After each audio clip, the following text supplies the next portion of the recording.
네, 지금 첫 강의 때 그 종묘, 경복궁, 창덕궁, 창경궁 이렇게 그 첫 강의 시작해가지고 계속해서 그 궁궐 세계와 종묘를 했습니다.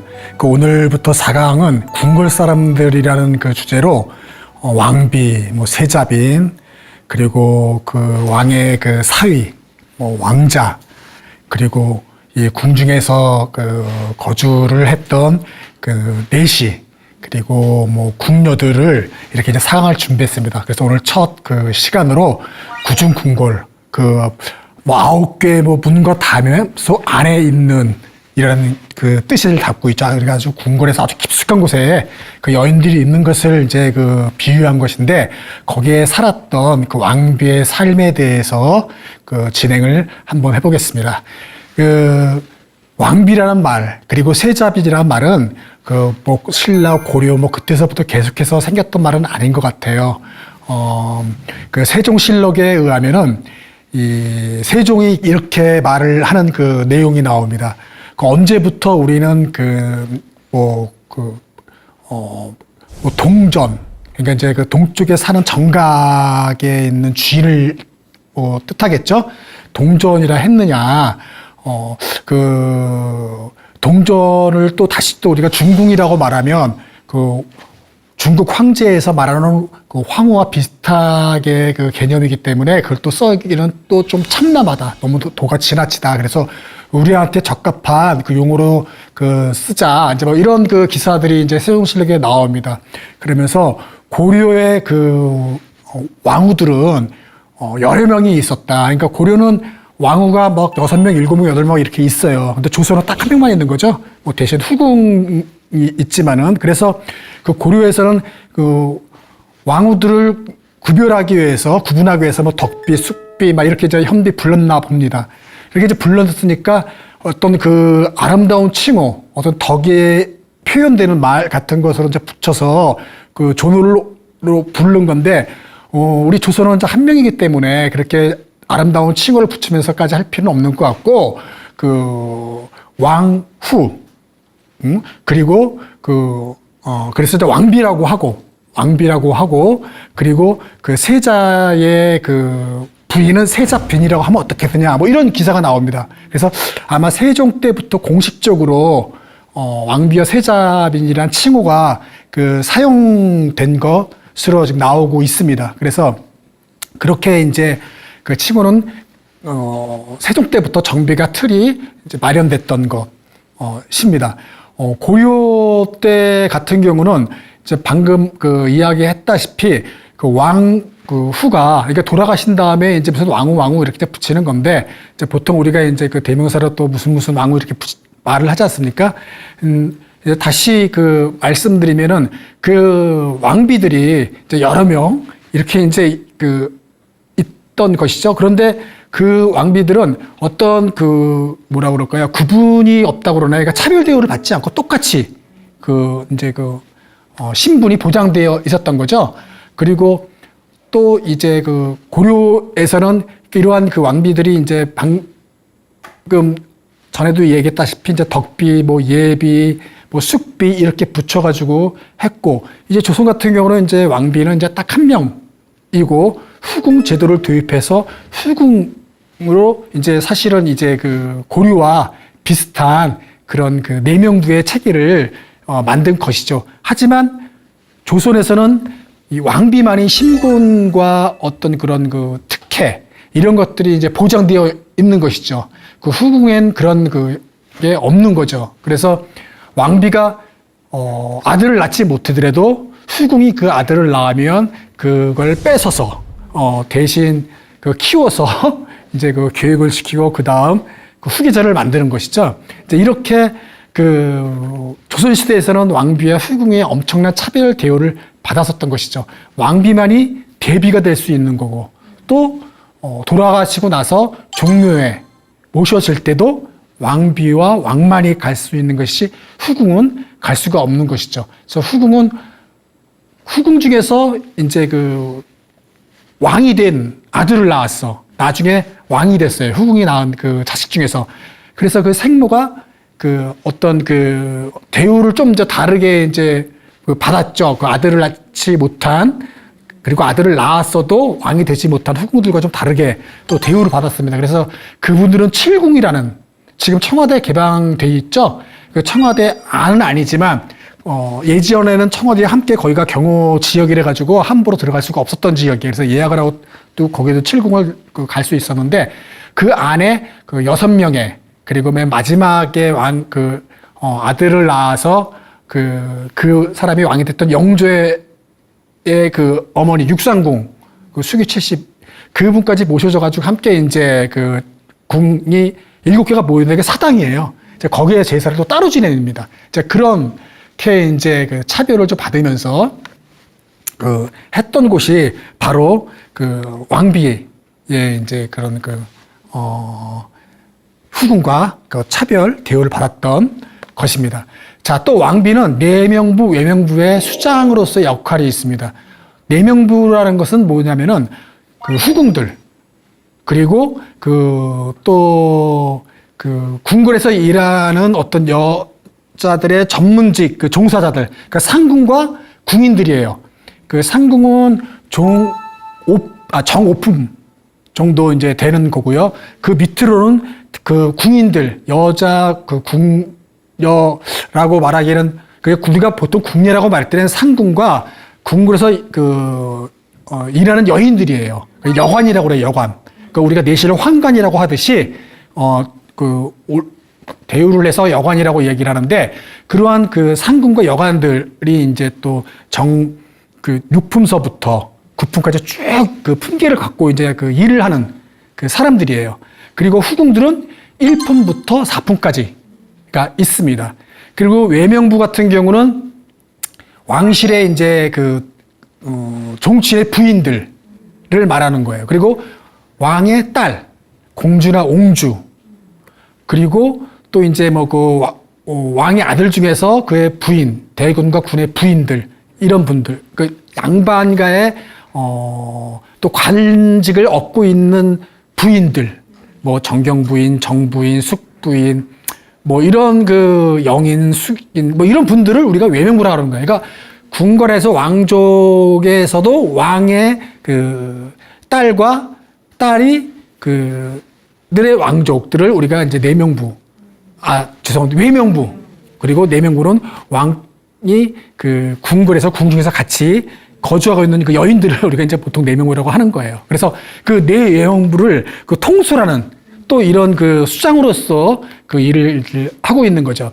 그래서 내명부 후궁의 품계는 정 1품부터 정 4품, 종 4품까지 후궁들의 저는 품계, 직책을 갖고 있는 거예요. 그래서 우리가 정 1품 같은 경우는 빈이라는 존칭을 붙여주는 거예요. 그래서 희빈, 장씨, 무슨 빈, 공빈, 이렇게 빈할 때는 정 1품이구나를 우리가 좀 알 수 있는 거죠. 그 다음 종 1품은 귀인이라고 부르는 거예요. 귀인. 귀인 김씨, 귀인 조씨, 이렇게. 그 다음 소기, 수기, 수용. 이렇게 해서 종 4품부터 품계를 올려서 받는 거죠. 그래서 왕의 사랑을 계속 듬뿍듬뿍 받고 총애를 받으면은 품계가 이제 올라가는 것을 이야기하는 겁니다. 그래서 상궁 같은 경우는 정 5품이에요. 정 5품까지만 올라가요. 그 위로는 못 올라가는 거죠. 올라가는 수도 있죠. 그 경우는 특별상궁이 되는 거예요. 특별상궁은 왕의 이제 취침을 같이 하는 걸 이제 좋은 표현으로 하면 은총을 받은 거죠. 총애를 받은 거죠. 그런 경우는 이제 특별상궁이 되는 거예요. 근데 그 특별상궁이 또 이제 아이를 갖게 되고 또 이제 옹주나 이렇게 이제 후궁이 되면, 그래서 이제 올라가서 신분이 상승할 수가 있는 것이죠. 이제 그렇게 이제 체제가 되어 있습니다. 그래서 정 5품부터 9품까지는 상궁과 여관들의 직품을 받고 있는 거죠. 세자빈 같은 경우도 세자도 후궁을 둘 수가 있습니다. 세자도 후궁을 둘 수가 있어요. 그래서 종 2품서부터 종 5품까지 저렇게 세자들도 후궁을 둔다. 근데 세자 같은 경우 보통 결혼을 10살 전후로 하거든요. 그래서 15살 정도 돼야 이제 합방을 하는데, 이제 그때서부터는 이제 세자가 후궁도 두고 이제 그렇게 이제 되는 거죠. 그래서 내명부 후궁을 이제 그 유교의 예법에 따라서 좀 엄하게 그 교육시키는 역할도 왕비가 하는 것이 바로 그 이제 왕비가 궁중에서 하는 그 어떤 궁중 생활의 한 부분입니다. 자, 국왕의 혼례. 이 국왕의 혼례라는 거는 뭐냐면 이제 제가 이야기하는 거는 이제 왕비 혼례를 이제 이야기를 하는 건데 보통 저렇게 이제 왕비가 혼례를 한 경우는 좀 드물고요. 사실은 세자빈의 혼례가 더 많은 정상적인 경우인 거죠. 그래서 세자가 한 10살 전후로 세자빈을 맞이해서 결혼을 하고 나서 그 세자가 왕이 되면 그 세자빈이 왕비로 책봉을 받는 거죠. 그게 이제 정상적인 절차인 거죠. 그러니까 특별한 경우에 왕비를 맞이하는 거죠. 뭐 예를 들어서 선왕이 갑자기 그 돌아가셔가지고 그 아직 자기가 뭐 그 결혼도 세자빈도 맞이하지 않았고 세자로 책봉도 되지 않았는데 그 전에 어렸을 때 선왕이 돌아가시면 빨리 그 혼례를 치르게 되죠. 그럴 때는 그 이제 왕으로 바로 즉위를 하니까 6일 만에 그때는 이제 그 왕비를 맞이하게 이제 되는 거죠. 그리고 또 왕께서 오래오래 살아가지고 아주 그냥 뭐 그 왕비가 뭐 잘못이 있다거나 또 그 왕비가 먼저 죽거나 그러면 그 계비 그 다음 왕을 맞이해야 되니까 왕비를 맞이해야 되니까 그럴 때 이제 왕비의 혼례식이 이루어지는 거예요. 그러니까 보통 정상적인 경우는 세자빈의 혼례가 이제 이루어지게 되는 겁니다. 그 세자빈의 간택을 이제 하게 되는데 이 세자빈도 보통 이제 그 10살 때 이제 혼례를 치르기 때문에 그때 간택을 받게 되는 것이죠. 그래서 세자를 간택할 때는 초간택, 뭐 재간택, 삼간택 이렇게 이제 이루어집니다. 그러니까 처음에 초간택은 한 대여섯 명 정도를 이제 그 간택을 하게 되고요. 거기에서도 이제 두세 명 정도를 그 뽑는 거를 재간택, 그리고 최종적으로 한 명을 뽑는 걸 삼간택이라고 그렇게 이야기를 합니다. 그래서 보통 이 세자빈을 간택을 할 때는 왕비가 그리고 대비가 함께 그 간택을 하게 되는 거죠. 그래서 왕비를 간택할 때는 뭐 대비가 하는 거고 세자빈은 왕비와 대비가 함께 같이 그렇게 해서 이제 그 간택을 하게 되는 겁니다. 그 이제 간택을 할 때도 방금 말했듯이 그 왕비나 대비가 간택을 하지만은 그렇지 않은 경우도 있습니다. 영조 같은 경우는 정성 왕후가 이제 돌아가시고 3년상을 치르고 나서 그 정순왕후죠? 정순왕후 김씨를 맞이하는데 그 15살 그 소녀를 그 간택을 해서 이제 결혼을 하는 거지 않습니까?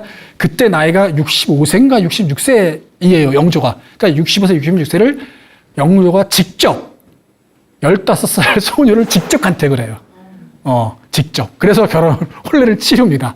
뭐, 이렇게, 이제 새로운 왕비를 맞이하는 경우도 있습니다.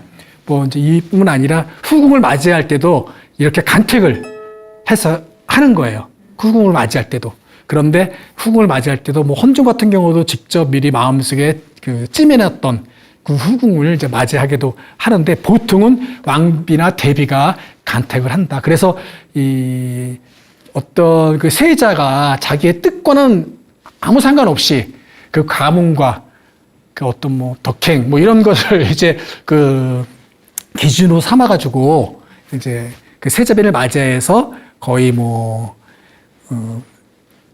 세자의 뜻과는 무관하게 그 정략 결혼 을 사실은 하게 되는 거죠. 그거는 이유는 그 세자가 왕이 될 때까지 그 가문이 후원 세력이 되는 거예요. 이 세종 같은 경우에 이제 문종을 결혼을 이제 시킬 때였어요. 그 첫 번째 그 비가 이제 휘빈 김씨라는 그 이제 그 세자 빈인데 그 빈이 들어와서 이제 문종과 결혼하고 궁중에서 사는데, 뭐라고 그럴까요? 상당히 좀, 문종으로부터 사랑을 못 받았던 모양인가 봐요. 그래서 휘빈이 더욱더 많은 사랑을 받기 위해서 이렇게 이제 그 주술적인 수법을 통해 가지고 많이 좀 했나 봐요.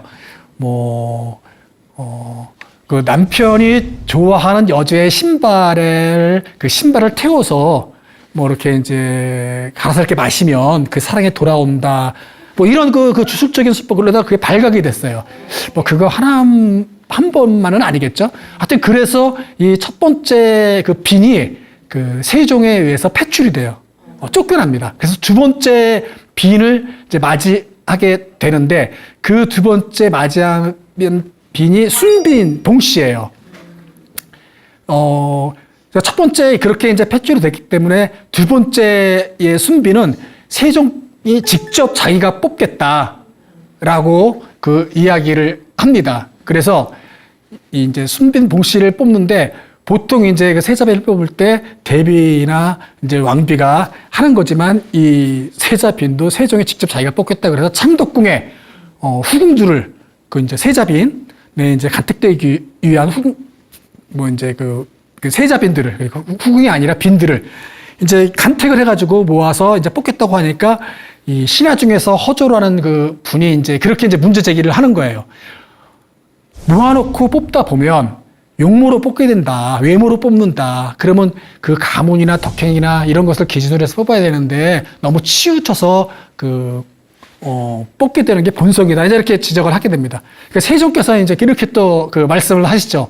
가문이나 덕행을 기준으로 해서 뽑는 거는 맞는 말이지만 아니 잠깐 놓고 보는데 거기서 덕행을 어떻게 알고 후보자의 덕을 어떻게 알겠냐고 잠깐 보는 거를 그럴 바에 어차피 모르는 거 그럴 바에 용모로 뽑는 게 더 낫다라고 해서 본인께서 직접 아름다운 그 여인을 뽑은 분이 순빈 봉씨예요. 그런데 이 순빈 봉씨가 상당히 좀 이 조선 초의 유교 예법에 맞지 않는 여인이었나 봐요. 상당히 좀 표현에 의하면은 거칠고 좀 자기 마음대로 자유분방한 스타일이었나 봅니다. 그래서 이 순빈 씨가 이제 이렇게 이제 세종이 연료전 같은 것도 던져주면서 이제 공부도 하고 그 비느니까 왕비의 어떤 그 후보자로서 공부도 열심히 하고 이렇게 이제 하길 바랬었겠죠. 그랬는데 이 연료전도 이렇게 다 읽었는지 안 읽었는지 모르겠지만 마당떼를 버리기도 하고 또 궁녀를 또 이렇게 때리기도 하고 그리고 술도 한번 먹으면은 만취할 때까지 먹고 이런 게 이제 그 기사에 나오는 거예요, 실록에. 그러다 보니까 세종이 자기 손으로 직접 큰 소리치고 뽑았는데 이 친구가 이 덕성은 아주 그냥 그 성품은 엉망인 거예요. 그래서 끙끙거리고 이렇게 있었습니다. 그러다 보니 또 문종도 그렇게 사랑을 또 안 줬는지 이 세자빈 순빈 봉씨가 사고를 아주 크게 이제 치는 거죠. 그 사고가 바로 이제 동성연애인 거예요. 궁녀인 그 소쌍이라는 이 궁녀와 함께 이 동성연애를 하다가 발각이 되는데 그 소문이 세종까지 들어갔습니다. 그러니까 세종이 이제 더 이상은 이거는 이 유교의 나라에서 있을 수 없는 일인 거죠. 용서할 수도 없고 명분도 없고 그래서 이 세자빈 순빈 봉씨를 이제 폐출 그 사건으로 해서 하게 되는 겁니다. 이제 이런 그 일이 이제 있었던 것이죠. 그 당시 조선 시대의 그 초에 이렇게 이 연애, 동성 연애 이러한 것들이 이제 좀 있었나 봐요. 그 조선 내내 그런 일이 있었겠죠. 왜냐하면 궁궐이라는 게 구중궁궐 안에 상궁과 이 궁녀는 한 번 들어오면 병이 들어야 나가거나 아니면 죽어야지만이 궁궐 밖을 나가는 거예요. 그 신분을 벗는 거거든요. 한 번 들어오면. 그리고 들어오는 때가 보통 이렇게 지밀라인 같은 경우는 한 5살, 6살 애기 때 들어와요. 그리고 다른 나이들 한 10살 전후로 해서 이제 들어와서 상궁도 될 정도의 나이면 30살은 돼야지만이 상궁이 되는 거예요. 궁궐의 그 제도가. 이제 그러니 궁궐에서 그 남자는 아예 만나지도 못하고 이 환관들만을 접촉할 수 있는 거죠.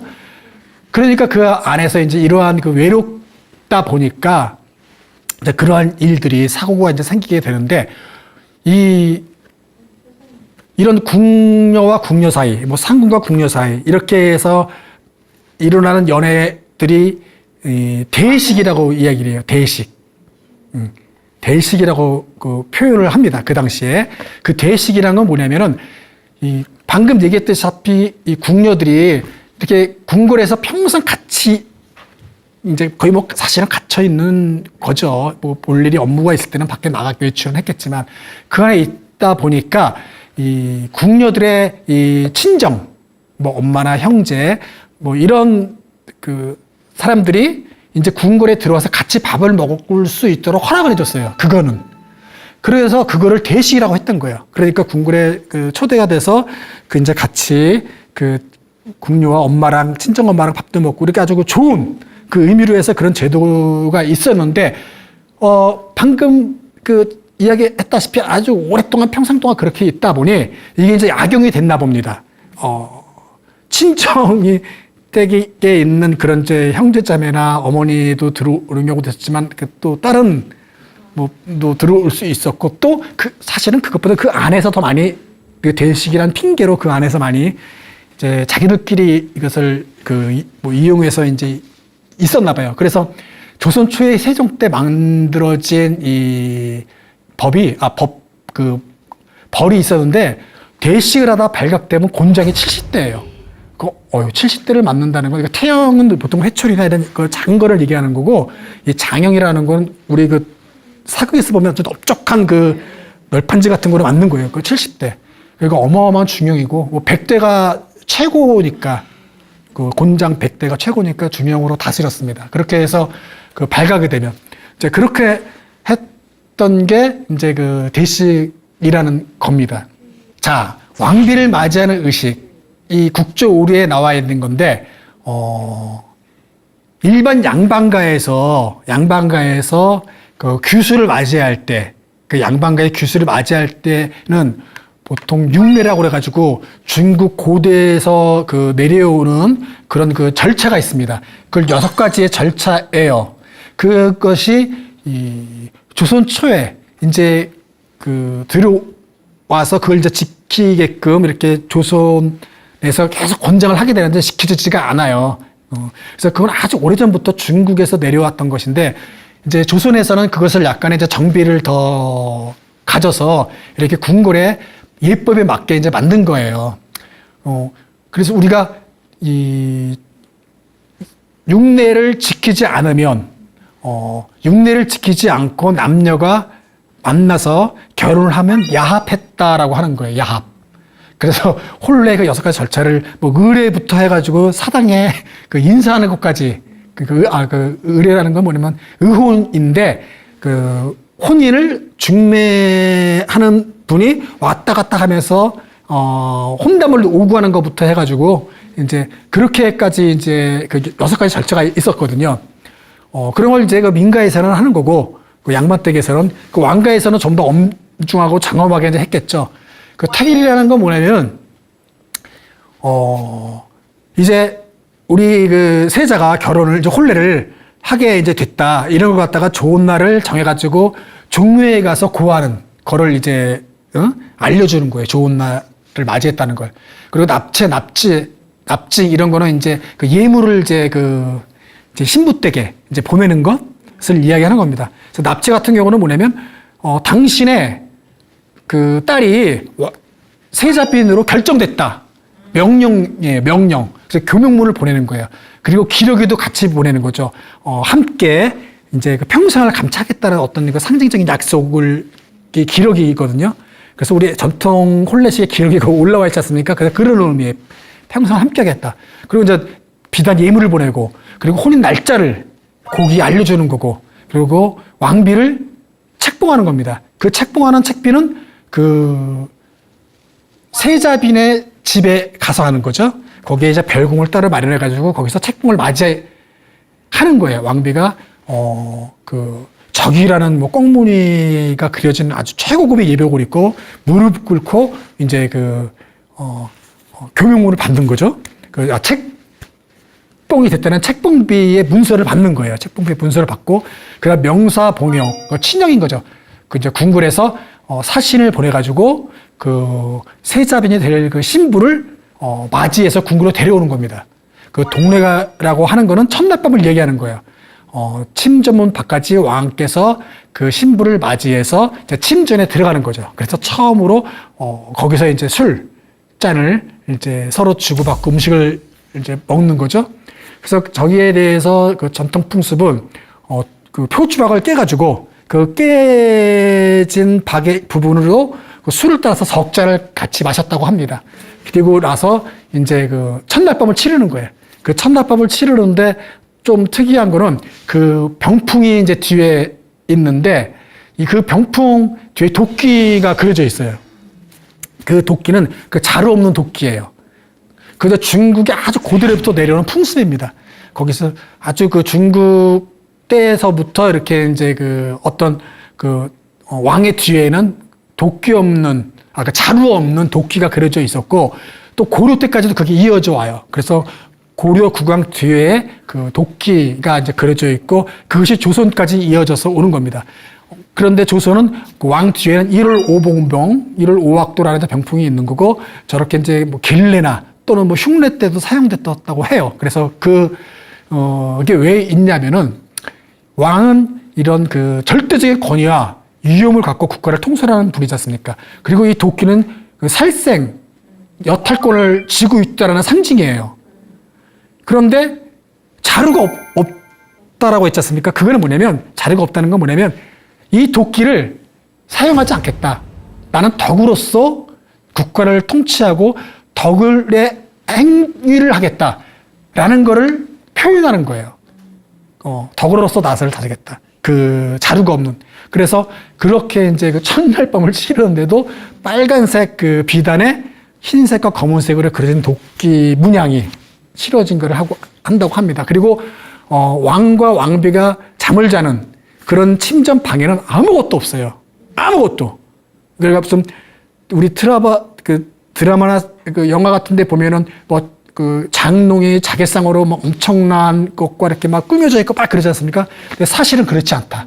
이부자리만 있어요. 잠만 자는 거예요.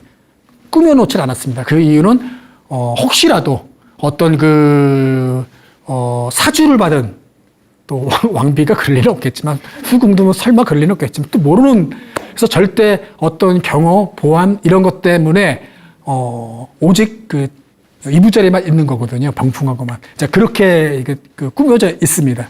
침전은. 이제 이러한 것들이 이제 바로 가래 절차에 하룻밤만 딱 절차를 밟고 있는 것이 아니라 여러 일 동안 혼례가 이루어지는 것이다. 그리고 그 아래 써 있는 말들은 이제 첫날밤을 치르고 나서 대비와 왕비를 찾아뵙고 이제 인사를 드리는 거고요. 그러면 이제 무무백관이 왕에게 이제 축하를 하는 또 이제 연회를 베풀어 주는 겁니다.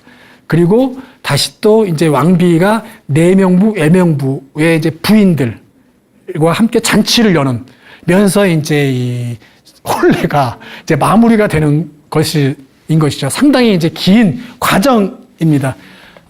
저 그림은 책자에 나와 있는 건데 영조와 정순환의 가래 과정을 기록한 의궤예요. 그래서 하나의 한 부분, 저게 친형인지 아니면은 교명문과 기록을 싣고서 보내는 건지는 제가 확실하게 모르겠는데 저런 것이 책자로 기록에 이제 남겨져 있어서 저런 것을 보고 우리가 국왕의 혼례, 왕실은 저렇게 이제 혼인을 했구나라는 걸 알 수가 이제 있습니다. 저 경우도 이제 창덕궁 인정전에서 혼례를 마치고서 이제 헌정과 효종하고가 가래 후에 진화, 그러니까 축하 연회를 여는 것을 보여주는 그림이에요. 그러니까 엄청나게 많은 사람들이 묵무백관과 왕실의 정치인들이 모여서 잔치를 하는 그 그림입니다. 자, 왕비의 임신과 출산인데요. 이제 왕비가 이제 아이를 갖게 이제 되면 그 산시방을 치릅니다. 그럼 내의원에서 산실청을 치르고요. 후궁 같은 경우는 호산청을 치르는 거예요. 그 호산청을 이제 만들어 놓은 겁니다. 이제 왕비가 이제 그 임신을 하게 되면은 어떻게 이제 처음에 이제 산실청을 저렇게 안에 이제 치릅니다. 한 두세 달 전에부터 이제 준비를 해 나가고요. 한 달 정도 남으면은 이렇게 세자빈 또는 왕비가 거주했던 거처에 저렇게 이제 자리를 만들었는데 되게 빨간색 보이고 막 그러죠. 저런 게 뭐냐면 주문과 부적이에요. 그러니까 차지법, 차지부, 저 가운데에 있는 그림 막 그 빨간색으로 있는 거 그런 것을 제가 길한 방향에 붙이고요. 또 맨 아래에 있는 그 최생부라는 부적이에요. 저건 또 부적도 함께 길한 방향으로 보통 북쪽인데 거기에 이렇게 붙여 놓습니다. 그러니까 그 민간에서나 하는 그런 미신적인 요소들도 사실은 저렇게 이제 아이를 가질 때는 해놨습니다. 그 차지법이라는 거는 산실과 산물을 지켜달라고 하는 그런 주문들이에요. 그리고 최생부 같은 경우도 마찬가지로 아이를 그 산물을 잘 그 지켜서 해산을 어떤 비는 그런 것들이 이제 글에 이제 써 있습니다. 이런 걸 이제 붙이고요. 그리고 산자리에도 맨 아래에는 뭐 볏짚을 깔고 가마니를 깔고 그 다음에 또 이제 볏짚을 깔고 또 뭐 양털, 방석, 그 기름종이 그리고 백마, 말 가죽을 깔고 다시 또 고운 볏짚을 깔고 이런 아주 여러 가지 그 자리를 깔아요. 그렇게 해놓고 나서 이제 어이가 그 차지법이라고 하는 그 주문을 3번을 이제 막 그 주문을 이제 읊는 거예요. 그리고 나서 이제 다 끝나면 이제 그리고 나서 해상기가 왔을 때 그 해상기가 오면은 이 왕비나 세자빈이 그 최생부라는 그 부적을 또 이제 그 촛불에 태워가지고 촛불에 태워서 따뜻한 물에 그 뿌려가지고 그걸 갖고 또 마십니다. 그리고 나서 이제 산실청이 이제 아이가 나올 때까지 이제 그 맞춰지는 거예요. 이제 그렇게 해서 산실청을 내부가 갖게 되는 겁니다. 그래서 어떤 유교의 나라지만 산모를 지키고 그 아이 왕실의 어떤 자손을 낳기 위해서는 뭐 차지법이니 뭐 이 최생분이 이러한 민간에서 쓰였던 좋은 그 의미로 그 비는 기원적인 것들도 다 그 사용하면서 그 아이를 낳았다라는 걸 우리가 또 알 수가 있습니다. 창경궁을 할 때도 잠깐 봤었는데 이렇게 이제 아이를 낳으면 그 탯줄을 잘라가지고 저 태 항아리에 넣어두는 겁니다. 그래서 저 항아리에 탱아리에 넣어두었다가 이제 나중에 태봉이라고 그래가지고 전국 각지의 명당에 그 자리가 선정이 되면 다시 또 백자 항아리에 담아서 이제 태실에 모아두는 거죠. 지난 창경궁에 저희가 그 성종 태실비 한번 했었죠. 그렇게 이제 태봉에다 묻고 하는 것들이 우리가 장태 문화인 게 왕실만이 가진 또 독특한 문화인 것입니다. 자, 왕비의 이제 역할을 보면 왕비는 이제 왕세자를 이제 생산하는 것, 그리고 내외명부를 통솔하는 것, 그리고 유교 예법을 실천하는 것, 그리고 친자매가 있습니다. 자, 유교 예법은 그 뭐냐면은 남녀가 유별하는 것이 유교국가잖아요. 그래서 그 자기의 남편이 이제 그 돌아가시면 그 왕비는 대비가 돼서 대비전에서 조용히 있어야 되는 거예요. 조용히 사실 여생을 그 나들을 따라서. 그런데 사실은 조용히 사는 건 아니었죠. 수령청정도 해야 될 때가 있으니까. 그리고 또 그 왕비에게 이제 모든 권한을 이제 자기가 그동안 갖고 있던 거를 이제 주고서 어떤 이제 문안 인사만 받는 것이 상당히 커다란 덕이었습니다.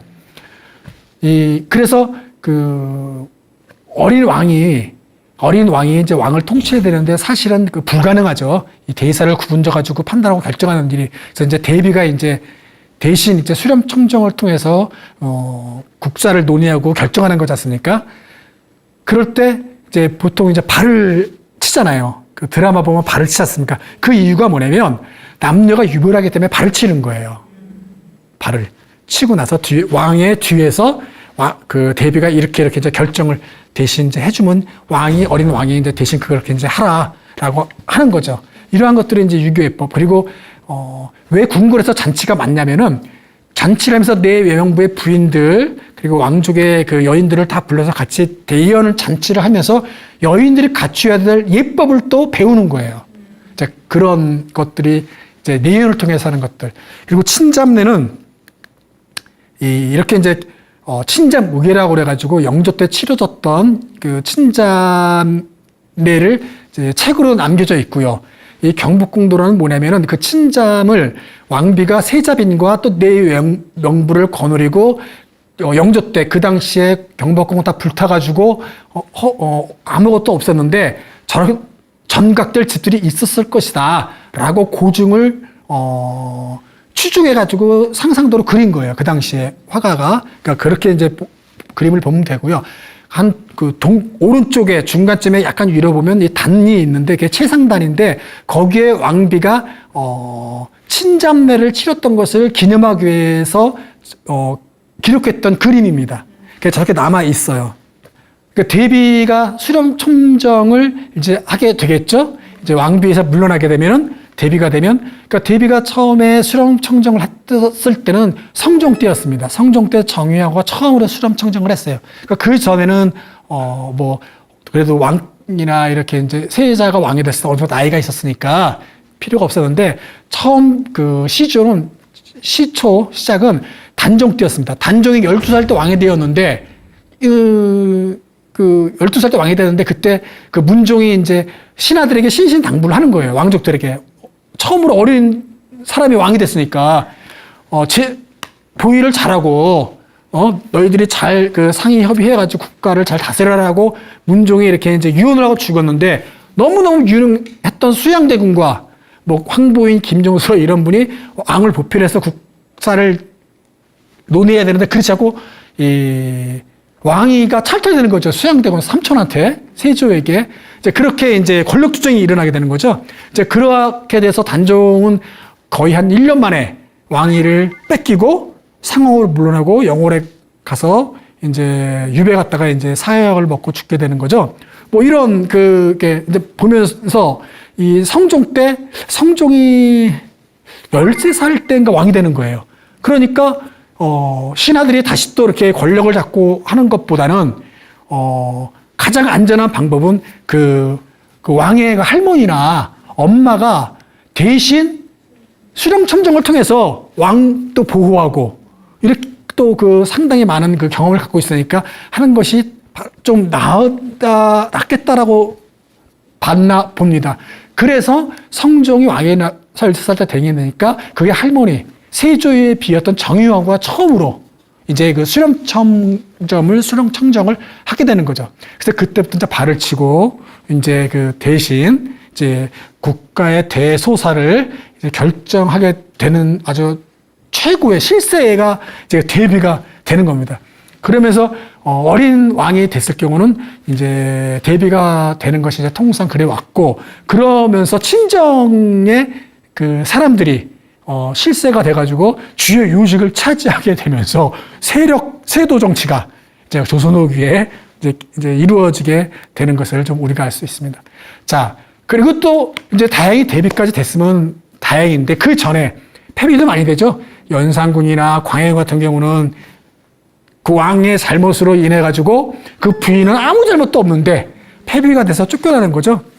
더 이제 안 좋은 경우 같은 경우는 장희빈 같은 경우는 빈이었다가 빈이었다가 왕비까지 되지 않습니까? 근데 결국 사약을 먹고 이제 죽게 되는 거죠. 또 성종의 비었던 폐비윤 씨도 나중에는 사약을 먹고 폐비됐다가 쫓겨났는데 또 사약 먹고 죽게 되는 거고, 그걸 이제 성종이 이제 막 난리가 나는 거죠. 이런 분이 있는데 가장 안 된 분은 사실 중종의 비였습니다. 그 중종의 비는 중종이 이제 연산군을 폐위시키고 왕이 됐는데 졸제 중종도 이제 왕이 된 거지만 그 부인도 왕비가 이제 된 거죠. 그래서 왕이 됐는데 7일 만에 쫓겨나요. 왕비가 됐는데 7일 만에 그 중종의 신빈 쫓겨 이제 나게 이제 되는 거죠. 그래서 뭐 70 몇 세까지 혼자 이렇게 사는 게 됩니다. 그래서 상당히 중종과는 그 관계가 좋았다고 하는데 그 연산군의 처남인 신수군의 딸이 바로 중종의 그 부인이었어요. 그런데 그 중종 반정 때 그 반정 주체들이 신수군을 베어 죽이거든요. 근데 계속 그 부인을 왕비에 있었다가 나중에 후에 자기들이 어떻게 될지 모르니까